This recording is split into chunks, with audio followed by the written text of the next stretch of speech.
আসসালামু আলাইকুম সবাইকে। আশা করি সবাই ভালো আছেন। আজকে হচ্ছে আমরা ট্র্যাক টেস্টিংটা শিখব। তো ট্র্যাক টেস্টিং শেখার আগে হচ্ছে আমরা ট্র্যাক সম্বন্ধে একটু আলোচনা করে নিই। ট্র্যাক হচ্ছে কি, ট্র্যাকের পূর্ণরূপ যদি বলি বা ফুল ফর্ম যদি বলি, সেটা হচ্ছে ট্রায়োড অন এসি বা ট্রায়োড অন অল্টারনেটিং কারেন্ট বা ট্রায়োড এসি সুইচ বলে। এখন হচ্ছে এখানে হচ্ছে আপনারা তিনটা প্রান্ত দেখতে পারবেন ট্র্যাকের। একটা হচ্ছে MT1, ঠিক আছে, মেইন টার্মিনাল বোঝায়। MT2 আর একটা হচ্ছে গেট। MT1 আর MT2 যে কোনো একটা প্রান্ত পজিটিভ আর একটা প্রান্ত নেগেটিভ হতে পারে। আর এখানে একে কী করতে হয়, গেটে পজিটিভ সাপ্লাই দিয়ে অ্যাক্টিভ করতে হয়, ঠিক আছে। তাছাড়াও অ্যাক্টিভ করা সম্ভব যদি আমি কি করি, ব্রেক ওভার ভোল্টেজ অপেক্ষা বেশি ভোল্টেজ দেই, তাহলে হতে পারে। তো গেটে সাপ্লাই দিয়ে হচ্ছে সাধারণত এটা অ্যাক্টিভ হয়। তাছাড়া MT1 ও MT2 এর মধ্যে কোনো কানেকশন থাকে না। তো আমরা চেক করি। তো প্রথমে আমাদের কি করতে হবে, প্রথমে হচ্ছে আমাদের যে সিলেক্টর নোবটা আছে, সিলেক্টর নোবটাকে হচ্ছে XI মোডে নিয়ে আসতে হবে, যে X1 মোডে। তারপরে হচ্ছে MT1-এ যদি আমি কালো প্রোবটা দিই, এই যে হচ্ছে লাল প্রোবটা দিলাম, কোনো আউটপুট দেখতে পাবো না। আবার যদি এটা ঘুরায় দেই, তাহলে কি কোনো আউটপুট দেখতে পাবো না। কারণ কি, আমি একটু আগে বললাম যে এই দুইটার মধ্যে কোনো কানেকশন থাকে না। এখন আমি এই যে কালো প্রোবটা MT1-এ, লাল প্রোবটা MT2-তে দিয়ে যদি গেটের সাথে সংযোগ করি, মানে কি, এই যে আমরা শ্যুট করব, শ্যুট করার মাধ্যমে কি হবে, গেট ও MT1-এর মধ্যে কি একটা সংযোগ তৈরি হবে বা কানেক্টিভিটি তৈরি হবে।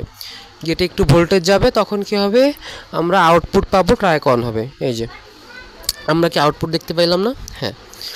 এখন যদি আমি এটা ঘুরাই দিই, তারপরও দেখবেন যে আউটপুটটা পাচ্ছি আমরা, ঠিক আছে। এই যে শ্যুট করব, তাহলে দেখেন কি হয়, এই যে আউটপুটটা পাচ্ছি না। এই যে যেই পাশে কাটাটা দেখালো, সেই পাশে হচ্ছে কি রেজিস্ট্যান্স আমাদের কমের থেকে শুরু হয়েছে, মানে এই যে 3 পয়েন্ট সামথিং আসছে, তাই না, 5-এর একটু পরে। আর এই পাশে যত যাব তত বাড়তে থাকবে আর কি। এখন হচ্ছে আমরা গেটে যদি নেগেটিভ সাপ্লাই দিই, তাহলে কি হবে একটু খেয়াল করি। নেগেটিভ দিচ্ছি। একটা বিষয় বলে নিই, বিভিন্ন কম্পোনেন্টের ক্ষেত্রে এই অ্যানালগ মিটার অনেক সময় কি করে, এই কালো প্রোবটাকে পজিটিভ ধরতে হয়, আবার পজিটিভ প্রোবটাকে নেগেটিভ ধরতে হয় অনেক কম্পোনেন্টের ক্ষেত্রে, যেমন SCR, তারপর হচ্ছে ট্রানজিস্টর। কিন্তু এইখানে পজিটিভ প্রোবটা, লাল প্রোবটা পজিটিভই এবং কালো প্রোবটা নেগেটিভই, ঠিক আছে।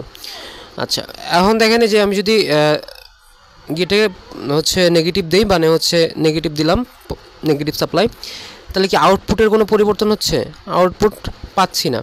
এখন যদি আমি পজিটিভ প্রোব দিই, তাহলে কি হবে, পজিটিভ প্রোব দিলে হচ্ছে MT1-এ এই যে দেখছেন কত পাইলাম, এই যে একদম সোজাসুজি পাইছে, তাই না। তাহলে গেটে যখন আমরা সাপ্লাই দিব, কি হবে, পজিটিভ সাপ্লাই দিলে আমরা হচ্ছে আউটপুট পাবো। MT2-তে ধরি, তাহলে কি সাপ্লাই পাবো। MT1 আর MT2 পজিটিভ নেগেটিভ হইতে পারে। এখন আসি হচ্ছে, যদি এখানে হচ্ছে ট্র্যাকটা হচ্ছে গুড কন্ডিশনে কেমন অবস্থা হয় সেটা আমরা দেখলাম, ঠিক আছে, গুড কন্ডিশন।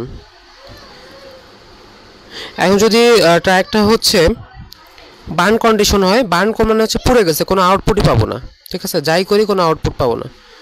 এই যে চেঞ্জ করলাম, আউটপুট পাচ্ছি না, গেটে দিলাম, আউটপুট পাচ্ছি না। তারপরে হচ্ছে এটাকে যদি এখানে দিই, তাও আউটপুট পাবো না। আবার কালো প্রোবটাকে ওইখানে রাখলে তাও আউটপুট পাবো না, এখানে দিলেও কি আউটপুটটা পাবো না। তার মানে হচ্ছে বার্ন কন্ডিশনে কোনো আউটপুট পাওয়া যায় না। শর্ট কন্ডিশনে কি হবে, একদম শূন্য দেখাবে, রেজিস্ট্যান্স একদম কি শূন্য দেখাবে, মানে অতিরিক্ত কারেন্ট বোঝাবে আর কি। তাহলে এই যে গেটে যদি দেই, দেখেন দেখাচ্ছে। আবার এটাকে যদি এইখানে দেই, তাও ওইটা দেখাচ্ছে, একদম শূন্যতে চলে গেছে। এইখানে যদি দেই, আবার এখানে সরাই, তাও কি এটা দেখাবে। তো ঠিক আছে, আসসালামু আলাইকুম। আমার চ্যানেলটা একটু সাবস্ক্রাইব করে দিবেন। আমি চেষ্টা করতেছি আপনাদের জন্য ভালো কন্টেন্ট নিয়ে আসার। ধন্যবাদ।